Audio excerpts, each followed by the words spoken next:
Yora cash, wagura inka, wagura inzu, wagura imodoka. Yora cash, igitanu, wahinduka miliyoneri.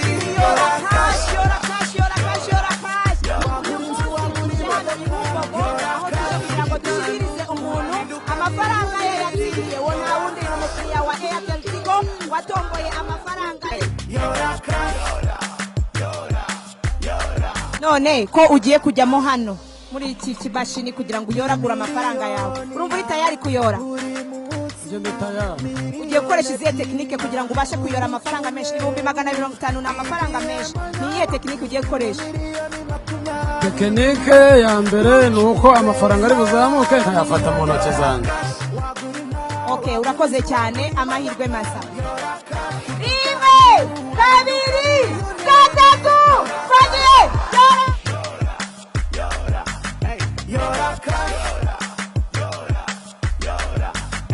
Yora cash, Yora cash, wagura inka, wagura inzu, wagura imodoka. Yora cash, igitanu, wahinduka miliyoneri. Yora cash,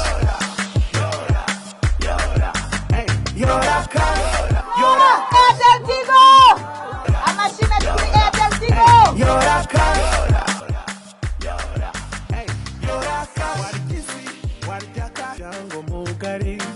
Turaguha amafaranga. Amafaranga miliyoni 5 niyo yoye. Yiyongera ku mafaranga 250. Amafaranga 250. Ubu no kuvuga ngo aya mafaranga byagenze gute kugira ngo yatombore? Wakoze iki?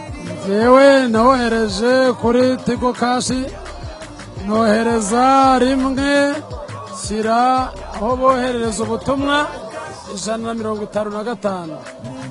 Inshuro enye, rimwe nibwo natomboyemo, 3 naraswase. Okay, ubu rero kuwatomboye uvuye hano kuyoragura amafaranga. Byari bimeze bite? Byari bimeze neza cyane. Urumva umeze ute muri wowe? Ngiye muri je ndishimye 100%. Ese nk'umuperezida w'abakarani, aya mafaranga ubashije gukura muri Airtel Tigo azagufasha iki mu kazi kawe ka buri munsi? Aka buri munsi tugiye guhindura imikorere, ndongera nyashyire mu itsinda. Urabwira irihe jambo abantu bagukurikiye batemera kuyitombora ari ukuri koko?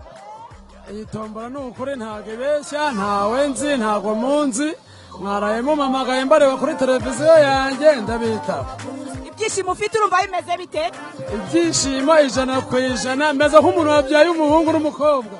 Umeze nk'umuntu wabyaye umuhungu n'umukobwa. N'abagenzi bawe nibaze hano, muze nababwira iki rero namwe mwese mudukurikiye, inkuru n'impamo turi kuyora cash muri Airtel Tigo. Murakoze cyane. Itanu byaguhindurira ubuzima niryo ukeneye ngo uyore cash na Airtel Tigo. Andika umubare rimwe wohereze ku 155 cyangwa uhamagara 155 ubona amahirwe yo gutsindira miliyoni imwe buri munsi, miliyoni 2 buri cyumweru, ube wanatsindira igihembo nyamukuru cya miliyoni 20 buri. Yora cash hamwe na Airtel Tigo, umurongo ukoreshwa na benshi mu Rwanda.